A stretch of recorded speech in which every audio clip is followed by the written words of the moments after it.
Hello বন্ধুরা, কেমন আছেন? আশা করি সবাই ভালো আছেন। বন্ধুরা, 48 জনের মনোনয়নপত্র জমা দিল এবার আওয়ামী লীগ। এরকম কিন্তু বড় আপডেট কিন্তু আমাদের সামনে এসেছে। অবশ্যই আমরা বিস্তারিত আলোচনা করবো। তার আগে আপনি যদি এই চ্যানেলে নতুন হয়ে থাকেন, অবশ্যই চ্যানেলটি সাবস্ক্রাইব করে আমাদের পাশে থাকুন এরকম নিত্য নতুন রাজনৈতিক এবং সর্বশেষ আপডেটগুলি সবার আগে পাওয়ার জন্য। তাহলে চলো বন্ধুরা, শুরু করা যাক। দ্বাদশ জাতীয় সংসদের সংরক্ষিত নারী আসনে 48 জনের মনোনয়নপত্র ইস্যুতে জমা দিয়েছে আওয়ামী লীগ। রোববার বিকেল 3টায় আগারগাঁওয়ের নির্বাচন ভবনে রিটার্নিং কর্মকর্তার কাছে এসব মনোনয়নপত্র জমা দেওয়া হয়। এ সময় আওয়ামী লীগ সাধারণ সম্পাদক আবাদুল কাদের উপস্থিত ছিলেন। তিনি জানান, আওয়ামী লীগ মনোনীত 48 জনের মনোনয়নপত্র জমা দেওয়া হয়েছে। এতে স্বতন্ত্র ও 14 দলেরও সদস্য রয়েছে।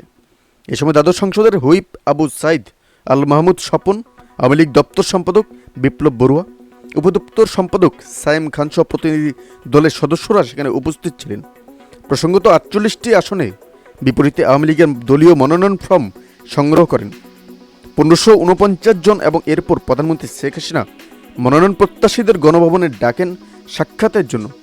এবার 48 জন মনোনীত প্রার্থীর মধ্যে 34 জন্যই এবার নতুন মুখ। সমুদ্র এই ছিল আমাদের একটা ছোট্ট আপডেট, যেটি আপনাদের সামনে তুলে ধরলাম। অবশ্যই এই আপডেট সম্পর্কে আপনার কি মতামত এবং 48 জনের মনোনয়নপত্র নিয়ে আপনাদের কি মতামত সেটি আমাদের কমেন্টে জানাতে ভুলবেন না। ভালো থাকবেন, সুস্থ থাকবেন, ধন্যবাদ। দেখা হচ্ছে পরবর্তী নতুন একটি কোনো ভিডিওতে। আপনি কোথা থেকে দেখছেন অবশ্যই সেটি আমাদের কমেন্টে জানাতে ভুলবেন না।